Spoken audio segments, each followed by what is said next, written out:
अस्सलाम वालेकुम friends, a very happy Eid मुबारक टू ऑल ऑफ़ यू। उम्मीद करती हूँ कि सबकी ईद बहुत ही अच्छी गुजरी होगी। बकरा ईद हो और हर घर में सुबह नाश्ते में कलेजी ना बने, ऐसा पॉसिबल ही नहीं है। सो आज आपके साथ शेयर करूँगी कलेजी की बहुत ही ज़बरदस्त सी रेसिपी विच इज़ तवा कलेजी। और उसके लिए मैंने यहाँ पे मटन की कलेजी ले ली है और उसको छोटे छोटे से पीसेस में कट करके विनेगर के साथ और लहसुन के साथ बहुत ही अच्छे से वॉश कर ली है। साथ में मैंने 1 बोल योगर्ट का लिए और उसके साथ कुछ स्पाइसेस जाएंगे इसमें। अब चलते हैं हम अपनी मैरिनेशन के लिए और उसके लिए मैंने यहाँ पे एक बोल ली है। बोल के अंदर मैं सारी जो योगर्ट है वो ऐड कर दूँगी। योगर्ट आप उतनी रखिएगा जितनी आपके पास कलेजी है। मेरी पास जो कलेजी थी उस हिसाब से ये अच्छे से कलेजी इसमें मैरिनेट हो जाएगी। सो मैंने यहाँ पे 1 बोल कलेजी ली है। अब स्पाइसेस मैं ऐड करूँगी और स्पाइसेस में मैंने सॉल्ट बिल्कुल भी अभी स्टार्ट में ऐड नहीं करना। हम सभी जानते हैं कि कलेजी में अगर स्टार्ट में सॉल्ट ऐड कर दें तो वो कच्ची रह जाती है। सॉल्ट के अलावा बाकी के स्पाइसेस में मैंने crush chilli, cumin powder, coriander, red chilli powder, garam masala और ब्लैक पेपर ऐड कर दी है। बस इन सारे स्पाइसेस को मैं इसके साथ अच्छे से मिक्स कर लूँगी। स्पाइसेस की क्वांटिटी आप अपने अकॉर्डिंग कम या ज़्यादा रख सकते हैं।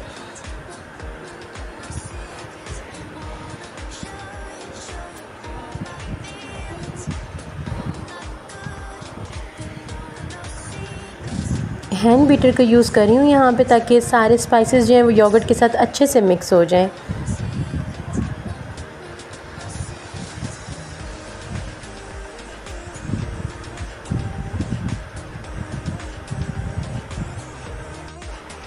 स्पाइसेस को योगर्ट में अच्छे से मिक्स करने के बाद मैं इसके अंदर 1.5 स्पून जिंजर गार्लिक का पेस्ट ऐड करूँगी। स्टार्ट में मैं ऐड करना भूल गई थी।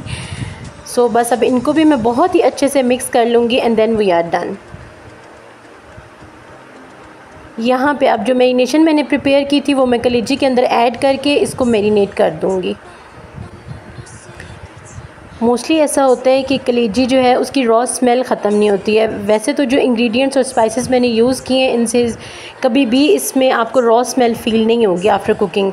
लेकिन अगर ज़्यादा इशू आता है तो आप इसको मिल्क के साथ भी वॉश कर सकते हैं। आप 1 गिलास मिल्क लें और उसको कलेजी के अंदर ऐड करके थोड़ी देर मैरिनेट करके रखें और उसके बाद उसको सिंपल टैप वाटर के साथ रिंस आउट कर दें, तो भी आपकी कलेजी बहुत ही अच्छे कलर में आ जाएगी और उसमें से कभी भी आफ्टर कुकिंग रॉ स्मेल नहीं आएगी। यहाँ पे कलेजी को मैरिनेट करने के बाद अगर तो आपके पास टाइम है तो आप इसको 30 मिनट्स के लिए रेस्ट दे दें, तब तो बहुत ही अच्छी बात है। लेकिन अगर रेस्ट ना भी दें तो भी आप इसको इसी स्टेज पे कुक कर सकते हैं। मैंने यहाँ पे इसको 30 मिनट्स रेस्ट दिया था और उसके बाद मैंने अब तवे के ऊपर 3 से 4 टेबलस्पून ऑयल ऐड कर दिए। ऑयल ज़्यादा ऐड करने की ज़रूरत नहीं है और उसके बाद मैं सारी कलेजी इसके ऊपर ऐड कर दूँगी।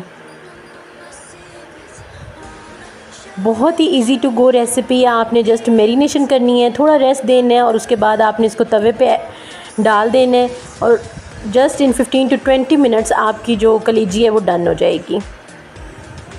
इसको एक अच्छा सा मिक्स दूंगी मैं यहाँ पे और उसके बाद मैंने इसको 15 मिनट्स के लिए स्लो फ्लेम पे कुक होने छोड़ दिया था। स्पाइसेस वगैरह हम ऑलरेडी ऐड कर चुके हुए हैं तो दही के पानी के साथ ये बहुत ही आराम से गल जाएगी।